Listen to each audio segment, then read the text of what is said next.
Assalamu alaikum wa rahmatullahi wa barakatuh. Welcome to day 3 of Qur'anic Contemplations. Today's verse is أعوذ بالله من الشيطان الرجيم وإذ قال إبراهيم رب أرني كيف تحيي الموتى قال أولم تؤمن قال بلى ولكن ليطمئن قلبي قال فخذ أربعة من الطير فصرهن إليك ثم اجعل على كل جبل منهن جزءا ثم ادعهن يأتينك سعيا واعلم أن الله عزيز حكيم.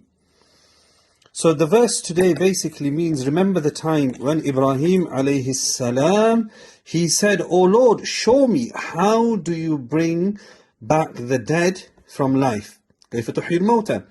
Allah subhanahu wa ta'ala said, "O Ibrahim, do you not believe? أولم تؤمن?"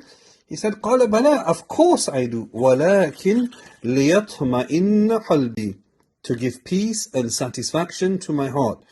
So Allah subhanahu wa ta'ala told Ibrahim alayhi salam, فَخُذْ أَرْبَعَةً مِنَ الطَّيْرِ, take 4 birds, فَصُرْهُنَّ إِلَيْكَ, make them close and affectionate to you, ثُمَّ اجْعَلْ عَلَى كُلِّ جَبَلٍ مِنْهُنَّ جُزْءًا, and then sacrifice them and put different parts of them in different parts of the mountain. ثُمَّ ادْعُهُنَّ يَأْتِينَكَ سَعْيًا, and then call them and they will come to you running. وَاعْلَمْ أَنَّ اللَّهَ عَزِيزٌ حَكِيمٌ, and know that Allah is the mighty, the wise. So I'm going to start with an example today. Imagine, most of us, what do? The last thing before we sleep, we put our phone on charge. You put your phone on charge and you woke up in the morning and it's still on 3%. You thought you were getting a charge, but you weren't. In the same way, Ramadan is here. Ramadan is a time for a spiritual recharge. Imagine after 30 days, your spirituality is still on 3%. We need to do things different this Ramadan. We need to increase our good deeds and make an intention to increase them all year round. One of the best ways to do this is abstain from people who lower your spirituality in Ramadan. So this is back to the verse of Ibrahim alayhi salam, that he believed that Allah will bring the dead back to life.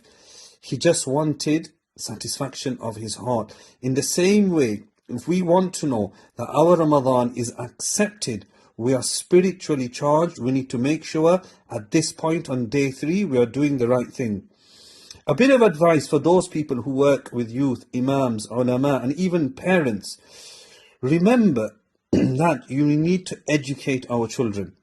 What imams do sometimes, they educate our youth, and then those youth grow up and they forget that there's a new generation of youth.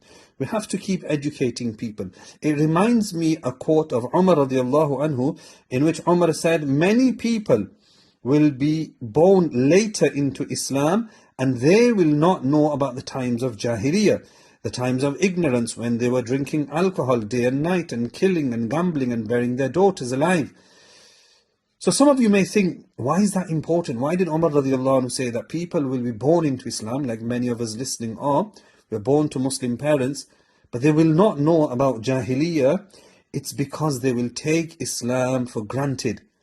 Umar radiallahu anhu was talking about the time of the Sahaba, people who were born later as Muslims. Imagine the time now.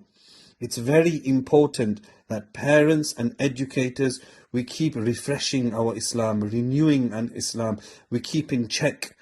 And one of the best ways to do this is in Ramadan. See that you are increasing good deeds and make an intention to continue these good deeds. Quran, sadaqah, praying salah in the masjid. Make an intention to continue this after Ramadan. May Allah subhanahu wa ta'ala give us the ability. Ameen ya Rabbal Alameen.